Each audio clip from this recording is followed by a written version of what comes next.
जीवेश्वराला अनादी मानलं, बरोबर आहे. तर त्याच्या ते मायेचं कार्य आहे याच्याविषयी आमच्या मनामध्ये शंका आहे आणि त्याचं समाधान तुम्हाला करावं लागेल. काय काय काय जीवेश्वराला जर अनादी मानलं आहे ना, बघा आता आपणच आपल्या सापळ्यात कसे सापडलो ते बघा, कळतंय का? काय ब्रह्म अनादी, त्याच्यावरचं कार्य, त्याच्यावर कोण माया ती अनादी, मग त्याच्यावर उभं राहिलेलं कोण? जीव आणि ईश्वर, ते पण कसे? मग बाबांनो, मायेचं कार्य जीव आणि ईश्वर हे कसं काय म्हणता? लक्षात आलं का? काय मायेचं कार्य जीव आणि ईश्वर हे कसं काय म्हणतात? की तुम्ही एकदा ठरवलं ना, काय ठरवलं? ब्रह्मा अनादी आहे, माया अनादी आहे आणि जीव भाव ईश्वर भाव हा पण अनादी आहे, मग त्याला मायेचं कार्य कसं काय म्हणतात? प्रश्न समजला तर उत्तर समजेल. काय तुम्ही आता सिद्ध काय केलं? अनादी आहे, मग आणि ईश्वरही अनादी आहे. आता तुम्ही मायेचं कार्य जीव आणि ईश्वर कसं काय म्हणता? हे समजलं? मग पुढे चला. शिष्य महाराज इतक्यातच आपण सांगितले की जीवेश्वर भाव अज्ञानाची कार्य आहेत, बरोबर आहे. आणि आता पुन्हा सांगतायत की जीवेश्वर हे अनादी आहेत. शंका समजली का? काय आत्ताच सांगितलं होतं अगोदरच, काय जीव आणि ईश्वर भाव अज्ञानाचे कार्य आहेत हे सांगितलं ना. आणि आता आमच्याकडून रटवून काय घेतात? ब्रह्म अनादी आहे, माया अनादी आहे, जीव अनादी आहे, ईश्वर अनादी आहे, हे आमच्याकडून पाठ करून घेत आहेत ना तुम्ही. मग आमच्या मनामध्ये शंका आली, मग एक जर अनादी आहेत तर कार्य कसे? कार्य आहेत तर अनादी कसे? समजलं? मी चांगला शिक्षक आहे.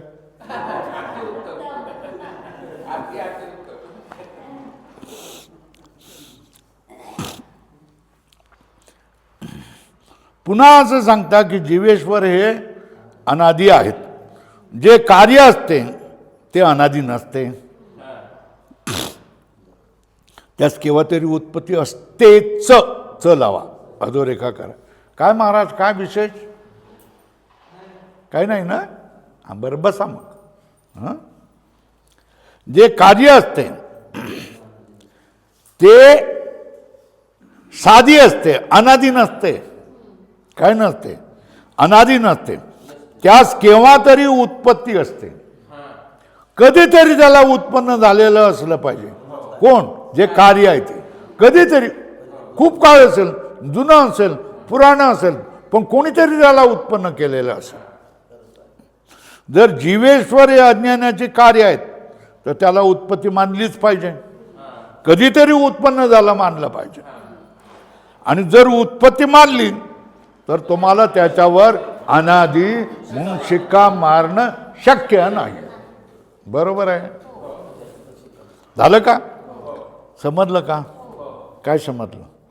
भाव समजावून सांगा. तुम्ही पहिल्यांदा आमच्याकडून घोकून घेतलं. काय घोटलंय? जीव आणि ईश्वर ही मायेची कार्य आहे, बरोबर आहे.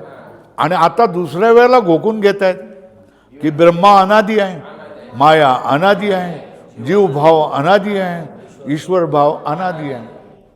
जे उत्पन्न होतं ते अनादी नसतं, त्याचा आधी कोणीतरी असतोच, बरोबर आहे. आणि जे अनादी असतं ज्याला कारण नसतं ते कधीही उत्पन्न होऊ शकत नाही, बरोबर आहे. मग आमच्या मनामध्ये शंका आली, बरोबर आहे. चला मग पुढे चला. श्री गुरु घड्याळाकडे तुम्ही बघायचं, किती वेळाला बंद करायचं ते तुम्ही बघायचं. हां, मग चलतो पुढे. श्री गुरु जीवेश्वर भाव है ना. मी एक व्हिडिओ केलेले आहेत 7 अभंग सप्ताह म्हणून है ना. त्याच्यामध्ये 5वा अभंग आहे काय, माझ्या लेखी जीव मेला. तुकाराम महाराज म्हणतात. तो अभंग जर तुम्ही समजून घेतलात तर तुम्हाला या सगळ्या गोष्टी समजतील, किंवा हे समजून घेतलं तर तो अभंगही समजून येईल तुम्हाला. जीवेश्वर भाव अज्ञानाधीन आहे. काय, जीव भाव आणि ईश्वर भाव हे अज्ञानावर आश्रित आहे, अज्ञानावर अधीन आहे. म्हणजे अज्ञानावर आश्रित आहे म्हणजे काय, म्हणजे अज्ञान असले तरच जीवेश्वर भाव असणार. काय अर्थ झाला, अज्ञान असेल तर जीव होईल, ईश्वर होईल. आणि अज्ञान नसेल तर जीवही नाही आणि ईश्वर आहे. अज्ञान असलं तर जीव ईश्वर असेल, अज्ञान नसलं तर जीव ईश्वर नाही. पक्क लक्षात ठेवा. माझ्या लेखी जीव मेला. अज्ञानी माणूस असेल तर त्याच्या लेखी जीव भाव आहे आणि ईश्वर भाव आहे. आणि ज्ञान झालं तर काय, अहम ब्रह्मास्मी, शुद्ध ब्रह्म मी आहे, निरुपाधिक ब्रह्म मी आहे, मी ईश्वरही नाही आणि जीवही नाही. हे समजतं का.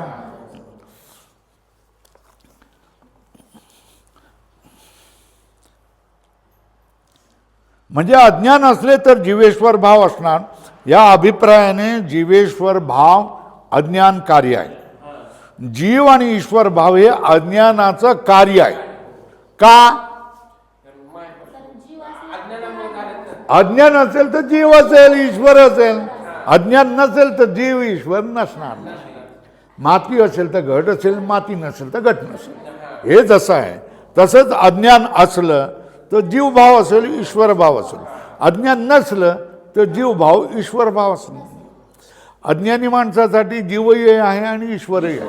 पण ज्ञानी म्हणणार का, म्हणणार मी जीवही नाही आणि ईश्वरही नाही, मी ब्रह्म आहे, शुद्ध ब्रह्म आहे. बरोबर आहे ना.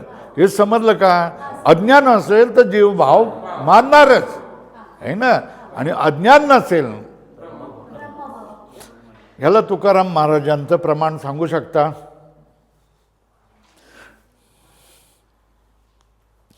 तू माझा स्वामी, मी तुझा रंक. पुढे काय, पाहता पाहता न देखे, पाहता न देखे वेगळं, असं काहीतरी आहे बघा. पाहता न दिसे वेगळे. बरोबर आहे. अज्ञानाच्या काळामध्ये मी तुला, तू माझा स्वामी आहेस आणि मी तुझा दास म्हणजे भक्त आहे असं मी मानलंय. आता मी ज्ञानाच्या उच्च अवस्थेवर गेलेला आहे ना. पाहता म्हणजे मी आता जसा आपण विचार करतोय, बसून एकत्र विचार करतोय. पाहता न देखे वेगळीक असा शब्द आहे. काय, पाहता न देख वेगळीक. विचार करायला गेल्यानंतर तू माझा स्वामी नाही आणि मी तुझा रंक नाही आहे. एकच घोंगडी पांघरू हरी, मी तू पण जाऊ दे हरी दुरी असं म्हटलेलं आहे ना. तर हे लक्षात ठेवा. सगळा हा भाव जो विचार सागरामध्ये आहे ना, हा सगळा भाव काय आहे त्या ठिकाणी तुकाराम महाराजांनी साध्या सुध्या रांगड्या मराठी भाषेमध्ये सांगितलेलं आहे. पण तो भाव समजण्यासाठी हे शिकावं लागतं. आणि हे जर तुम्ही शिकलात तर तो अभंग तुम्हाला मस्तपैकी लागून जाईल, आनंद येऊन जाईल. बरोबर आहे. जीवेश्वर भाव अज्ञानाधीन आहे. म्हणजे अज्ञान असले तरच जीवेश्वर असणार. या अभिप्रायाने जीवेश्वर भाव अज्ञान कार्य आहे असे म्हटले आहे. मृत्तिका आणि घट याच्यातील कार्यकारण भावाप्रमाणे अज्ञान आणि जीवेश्वर भाव यामध्ये कार्यकारण भाव आहे का नाही. काय, जसा मातीपासून घट बनतो, बरोबर आहे, तसा अज्ञानापासून जीव आणि ईश्वर बनतो का? नाही. नाही. का? अज्ञान कल्पित आहे. बरोबर आहे ना? मग कार्य कसं काय म्हटलं तुम्ही? तर कार्य म्हणण्यासाठी कारण काय सांगितलं? अज्ञान असलं तर जीव भाव ईश्वर भाव असतो, आणि अज्ञान नसलं तर जीव भाव नसतो. एवढाच गोष्ट घेऊन त्याला कार्यकारण भाव म्हटलेला आहे. उपादान कारण हे कारण अशा तऱ्हेने कार्यकारण भाव म्हटलेला नाही, कारण ज्ञान अज्ञान काय हे कल्पित आहे. बरोबर आहे, खरा पदार्थ नाही तो. मृत्तिका आणि घट यांच्यातील कार्यकारण भावाप्रमाणे अज्ञान आणि जीवेश्वर भाव यामध्ये कार्यकारण भाव आहे की नाही? नाही. पक्क झालं का? काय? घट आणि मृत्तिका आणि घट याच्यामध्ये जसा कार्यकारण भाव आहे तशा तऱ्हेने अज्ञान आणि जीवेश्वर भाव यामध्ये कार्यकारण भाव नाही. म्हणून जीवेश्वर भाव अज्ञान कार्य म्हणून सांगून अनादि म्हणण्यासारखं नाही. काय आता हे काय समजलं ते तुम्ही मला सांगा. प्रश्न केव्हा आला? जीवाला, जीव आणि ईश्वर भाव हा अज्ञानाचं कार्य म्हणता तुम्ही, आणि नंतर घोकून काय घेता? हे अनादि आहे म्हणतात. हे कसं काय? म्हणजे उलट पुलट तुम्हीच सांगतात, तुम्हीच भ्रम आमच्या मनामध्ये तयार करतायत आहे ना. तर त्याचं स्पष्टीकरण केलंय की जशा तऱ्हेने माती आणि घट यांच्यामध्ये कार्यकारण भाव आहे तसा अज्ञान आणि जीवेश्वर भावामध्ये कार्यकारण भाव नाही. बरोबर आहे. म्हणून त्याला अनादि म्हटलेलं आहे. कोणाला? कोणाला म्हटलेलं आहे? ब्रह्माला अनादि, अज्ञानालाही अनादि, जीवेश्वर भावालाही अनादि म्हटलेलं आहे. मग कार्य कसं का म्हणताय? कार्य कसं म्हणताय? बाबा अज्ञान असलं तर काय जीव ईश्वर असतो, अज्ञान नसलं तर जीव ईश्वर, एवढंच मानून काय केलं? कार्यकारण भाव मानलेला समजावण्यासाठी. म्हणजे खरा कार्यकारण भाव नाही आहे, कल्पित कार्यकारण भाव आहे असं म्हणायचं. कल्पना केलेली आहे, सगळ्या कल्पनाच्याच गोष्टी चाललेल्या आहेत. हे वास्तवात काहीच नसतं आहे ना. आपण शिकायला लागल्या मग नंतर वेगवेगळ्या कल्पना करायला लागतो. समजलं का? नाही समजलं का? काय काय काय समजलं ते समजलं पाहिजे. अनादि का म्हणतात?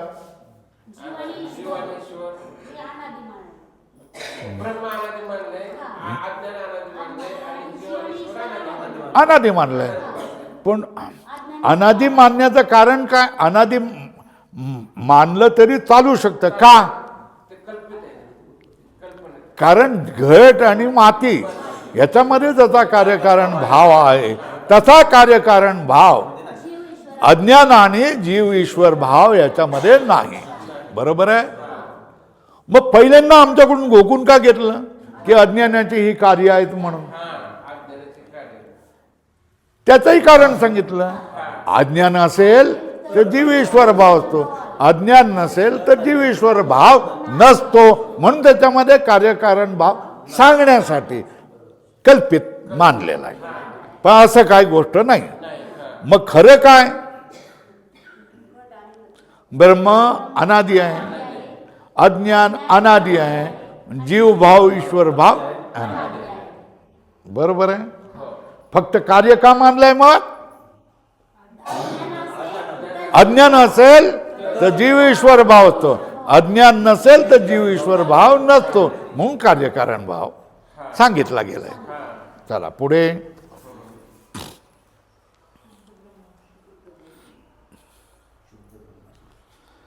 शुद्ध ब्रह्म आश्रित असणाऱ्या अज्ञानाचा काय?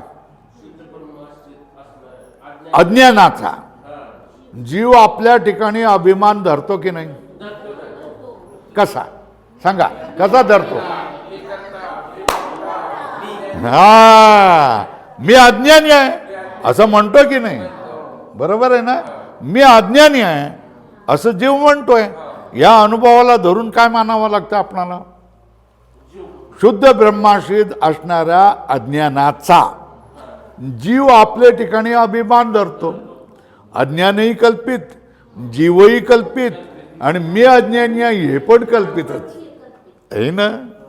याच्यासाठी प्रमाण काय? मुक्त होता परी बळे झाला बद्ध, घेऊन या छंद माझे माझे. तुकाराम महाराज सरळ साध्या काय सांगितलंय? मुक्त होता परी बळे झाला बद्ध, घेऊन या छंद माझे माझे. नसता अभिमान धरायला लागल्यानंतर तुमच्यावर सगळे काय डोंगर, दुःखाचे डोंगर यायला लागतात. बरोबर आहे. मग तुम्हाला काय करायला पाहिजे? नाटकातला जसा नट असतो तशा तऱ्हेने काम करावं लागतं. दशरथाची भूमिका तुम्ही घेतली तर तुम्हाला काय करावं लागतं? राम राम राम करून स्वतः रडावं लागतं.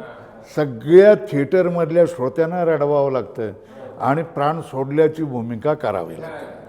पडदा पडला. आता हा मागे मध्ये जाऊन एवढ्या वेळ हे घेतलं, आता काय झालं जरा फुकतो. नाही तर मग काढा तंबाखू. झालं का? आता त्या भूमिकेशी आणि या पडद्याच्या मागे गेलेल्याचा काही संबंध आहे का? बरोबर आहे. इथे येण्याच्या पूर्वी काय आला होता प्रसंग माझ्यावर, बरोबर आहे ना. आता तिथे आल्यानंतर ते दुःख मी इथे घेऊन येऊ का? मग इथे काय केलं पाहिजे? ही भूमिका करावी लागेल ना. हे तुम्ही तुमच्या जीवनामध्ये देखील लक्षात ठेवा की आपल्याला काय करावं लागतात, भूमिका पार पाडाव्या लागतात, त्या पार पाडायच्या. ठीक आहे ना. पण बरं, आम्हाला भेटायला आला तर महाराज तो धोतर वितर नेसून मस्तपैकी आला. आमचं सत्कार वित्कार केला, सगळं केलं. आणि ज्यावेळेला आम्ही जायला निघालो त्यावेळेला त्यांनी टाईट पॅन्ट घातली, जीन घातली आणि दुकानात गेला.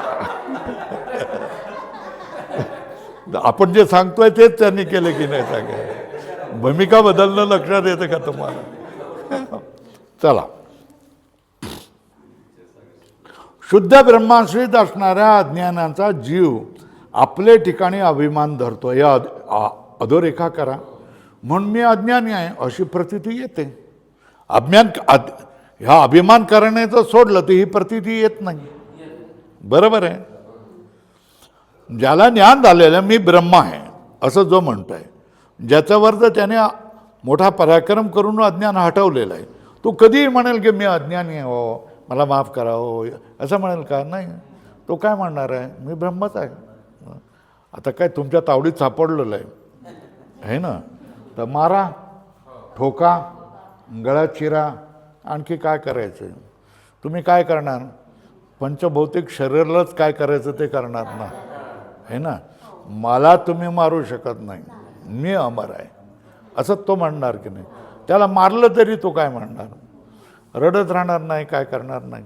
काय करणार? ठीक आहे, तावडीत सापडलेलं आहे, माझं प्रारब्धच एवढं आहे, ठीक आहे. जेलमध्ये पाठवलं तर काय म्हणणार आहे? ठीक आहे, ठीक आहे. अज्ञानी आणि ज्ञानी ह्याच्यामधला फरक तुम्हाला समजतो का? सगळं कसं प्रत्येक वेळेला काय तो म्हणणार आजच्या भाषेमध्ये? ओके. काय म्हणणार तो? ओके. ठीक आहे. जेलमध्ये पाठवलं तर ओके, ठीक आहे ना. गळा चिरला तरी काय? ओके, ठीक आहे. धावा.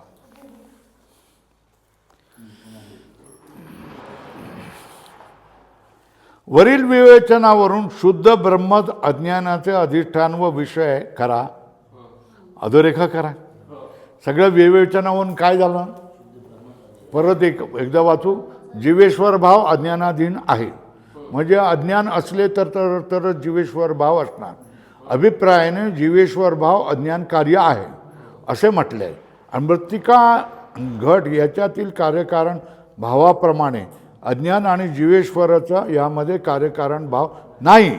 म्हणून ईश्वर भाव अज्ञान कार्य म्हणून अनादी म्हणण्यास हरकत नाही. शुद्ध ब्रह्माश्रित असणाऱ्या अज्ञानाचा जीव आपल्या ठिकाणी अभिमान धरतो, म्हणतो मी अज्ञानी आहे अशी प्रतीती येते. ही प्रतीती काय येते? अज्ञानाचा आश्रय कोण? अज्ञानाचा आश्रय कोण? ब्रह्म. मग मी अज्ञानी असं का म्हणतो? पहिलं काय सांगितलं? जीव आणि ईश्वरी अज्ञानाची कार्य कशी आणि अनादी कशी याविषयी संशय आला. आता आपला अनुभव जो स्वतःचा सगळ्यांचा अनुभव आहे काय की मी अज्ञानी आहे. मी अज्ञानी आहे म्हणजे शास्त्रीय भाषेत तुम्ही काय म्हणतात? अज्ञान माझ्या आश्रयावर आहे. म्हणजे अज्ञान कोणाच्या आश्रयावर? जीवाच्या आश्रयावर. असं कसं म्हणता तुम्ही? बरोबर आहे? असं कसं म्हणता हा प्रश्न आहे. मग मी अज्ञानी आहे हा अनुभव कसा येतो? बरोबर आहे? तर सांगतात शुद्ध ब्रह्माश्रित असणाऱ्या अज्ञानाचा जीव आपल्या ठिकाणी अभिमान धरतो म्हणून मी अज्ञानी अशी प्रतीती येते. अधोरेखा करा. मी अज्ञानी आहे म्हणजे माझ्या जीवावर आश्रित अज्ञान आहे असं तुम्ही का म्हणता? तर अज्ञान कोणावर आश्रित आहे? ब्रह्मावरच आश्रित आहे. परंतु जीव काय करतोय? अभिमान कोणाचा करतोय? ज्याचं ओझं त्याच्यावर टाकलं पाहिजे की नाही? अज्ञान कोणाचं ओझं आहे? मग त्याने हा मूर्खासारखा काय करतोय? माझ्यावर अज्ञान आहे म्हणतोय. मग लक्षात येतं की नाही? ज्याचं ओझं त्याच्यावर टाकलं मग आपणाला त्रास नाही ना. अज्ञान ब्रह्मावर आहे मग ब्रह्म बघून घेईल ना त्याचं काय करायचं ते आहे ना. तू माझ्यावर आहे, मी अज्ञानी आहे, माझ्यावर अज्ञान आहे, मला काय कळत नाही असं का म्हणतोस तू? बरोबर आहे? मग तू अज्ञान आपल्या छातीवर घेतलंस मग भोग आता अज्ञानाची सगळी कार्य सुख दुःख सगळं भोगत राहतो. मग ओव्या या आयात सांगतात. चरण हेच समजावून आपणाला सांगणार. आज घड्याळ नवीन दिसत आहे तुमचं.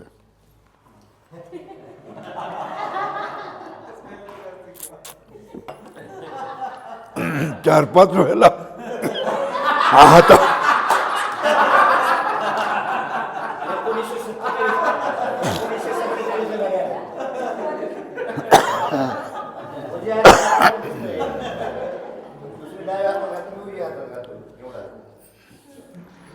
अज्ञानाचा जीव आपल्या ठिकाणी अभिमान धरतो म्हणून मी अज्ञानी आहे अशी प्रतीती येते.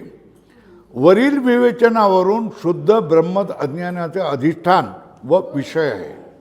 बरोबर आहे? अधोरेखा करा. वरील विवेचनावरून निर्णय काय झाला? शुद्ध ब्रह्मच अज्ञानाचा आश्रय आहे हा निर्णय आहे. बरोबर? ज्या अंतःकरणाच्या ठिकाणी ज्ञान होते बरोबर आहे तो स्वतःला अज्ञानी म्हणेल का? नाही म्हणणार. काय म्हणणार?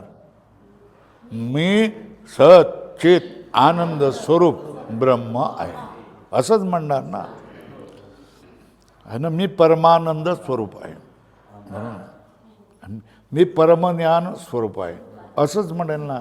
मी अज्ञानी आहे, मी गाढव आहे, मी बैल आहे, मी मूर्ख आहे असं थोडंच म्हणेल का तो?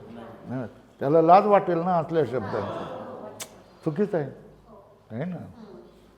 जशा तऱ्हेने कीर्तनामध्ये अशिष्ट भाषा तुम्ही बोललेत तर त्या कीर्तनकाराला मान नसतं. कीर्तनकाराने जर शुद्ध भाषा वापरली, सात्विक भाषा वापरली तर त्याला मान असतो ना.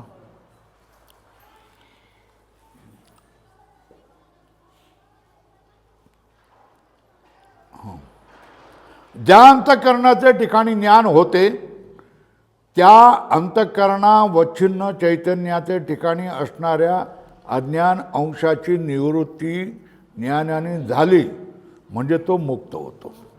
आता कोण मुक्त होतो हे समजावून सांगतात. काय सांगतात? ज्ञान कुठे होणार? बरोबर आहे. ज्या अंतःकरणाच्या ठिकाणी ज्ञान होते त्या अंतःकरणावच्छिन्न म्हणजे अंतःकरण विशिष्ट चैतन्य म्हणजे जीव चैतन्य. अंतःकरणावच्छिन्न चैतन्याच्या ठिकाणी असणाऱ्या अज्ञान अंशाची निवृत्ती ज्ञानाने झाली आहे ना. अज्ञानही कुठे असेल आणि ज्ञानही कुठे असेल? बरोबर आहे ना. अज्ञान आणि ज्ञानही कुठे असणार आहे? म्हणजे वृत्ती ज्ञान. बरोबर आहे. म्हणजे घटपट विषयक ज्ञान. ब्रह्माचं ज्ञान आणि ब्रह्माचं अज्ञान ही वेगळी गोष्ट आहे. हे स्वरूप ज्ञानाचा विषय. बरोबर आहे. पण हे जे ह्याचं मला ज्ञान झालं, हे ग्लास आहे आणि ही काय गोष्टी आहे नवीन मला माहीत नाही, हे काय झालं? अज्ञान झालं. हे कुठे असतं? अंतःकरणात. बरोबर आहे. मग बघा, ज्या अंतःकरणाच्या ठिकाणी ज्ञान होते त्या अंतःकरणावच्छिन्न चैतन्याचे ठिकाणी असणाऱ्या अंतःकरणयुक्त चैतन्य आणि अंतःकरण उपहित चैतन्य या गोष्टी समजावून सांगितलेल्या आहेत. हे गृहीत धरून आपण पुढे जातोय. अंतःकरण अवच्छिन्न चैतन्य म्हणजे जीव चैतन्य, अंतःकरण उपहित चैतन्य म्हणजे कूटस्थ चैतन्य. हे समजावून सांगितलेलं आहे.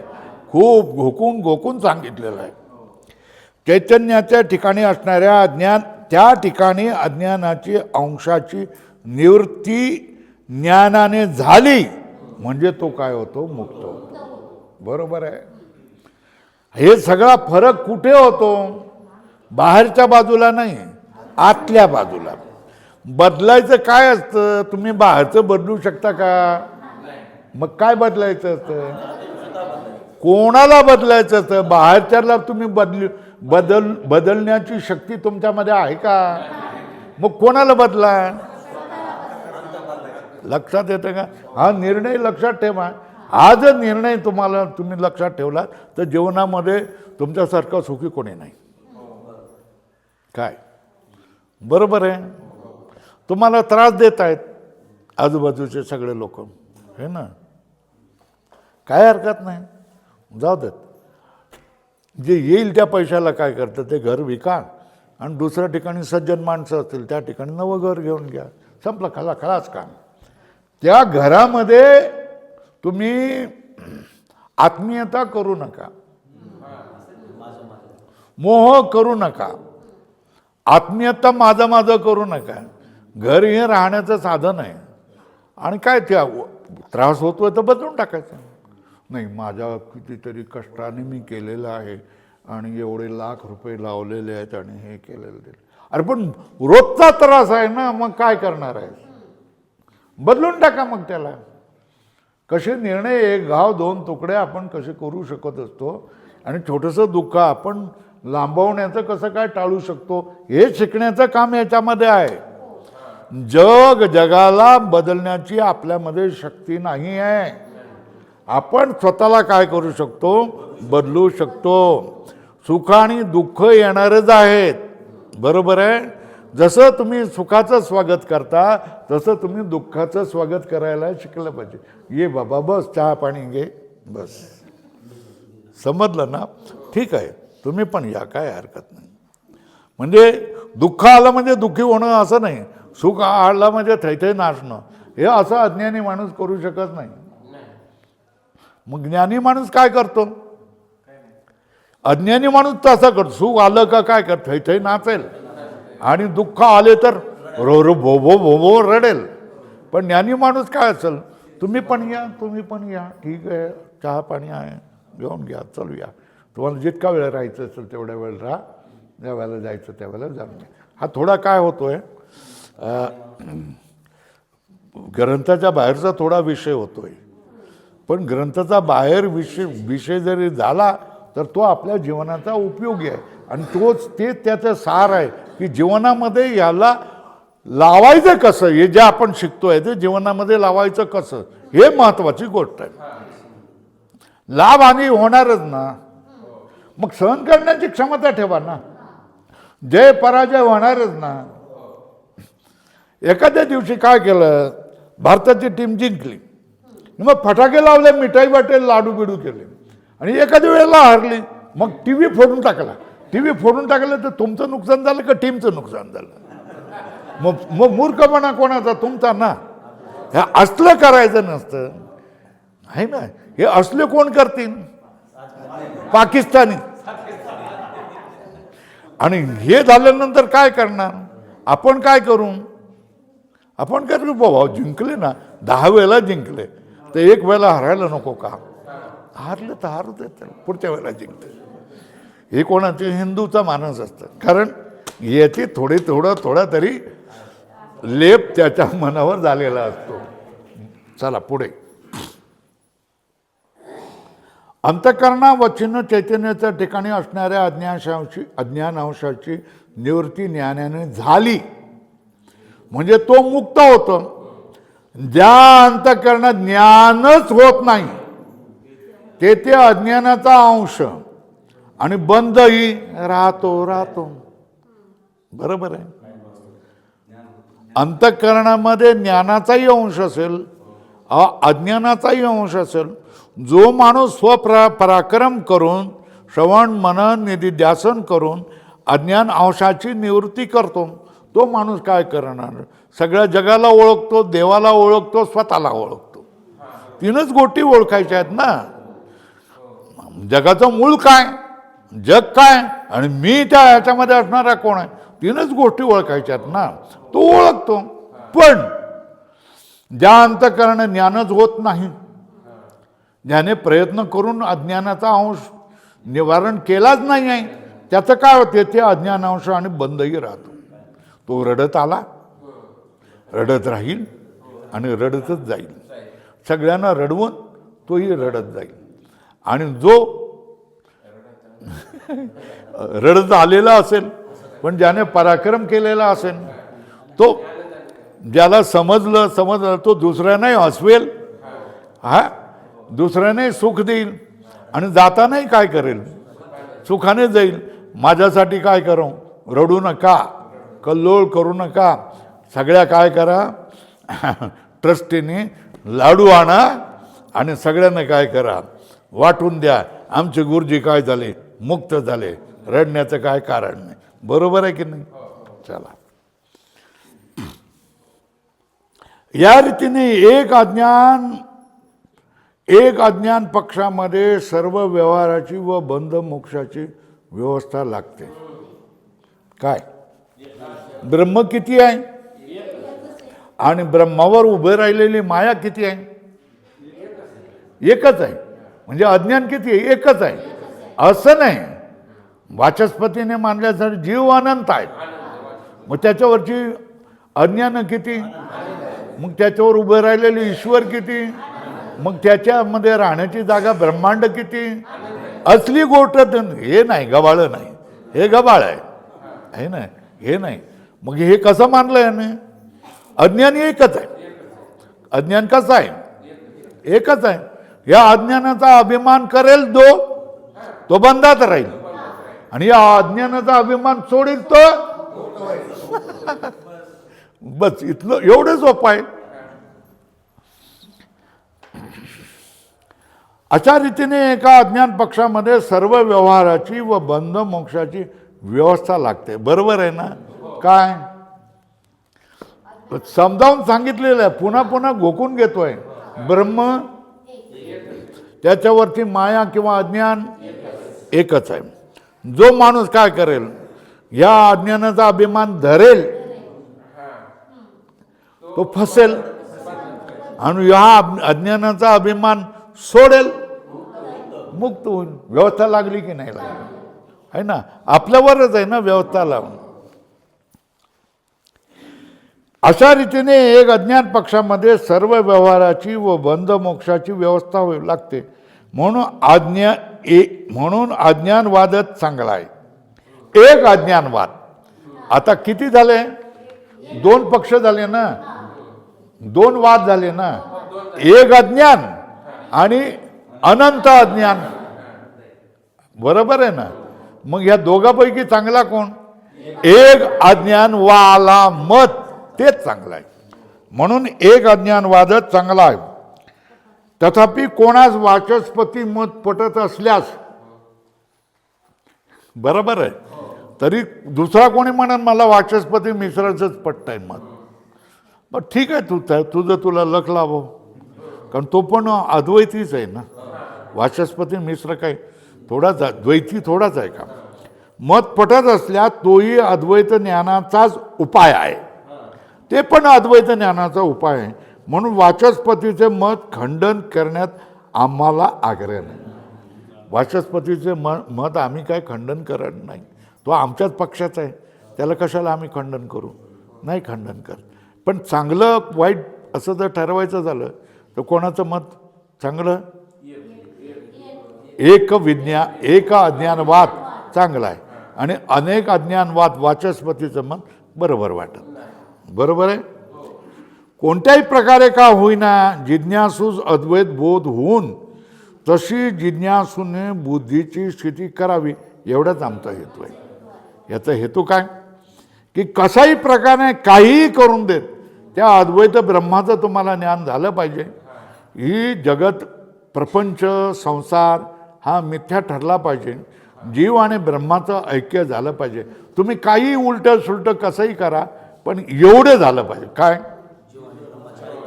ब्रह्मसत्य जगन्मिथ्या जीवो ब्रह्मैव नापर. एवढं ज्ञान झालं पाहिजे प्रत्येक जीवाला. एवढीच आमची इच्छा आहे. आमचं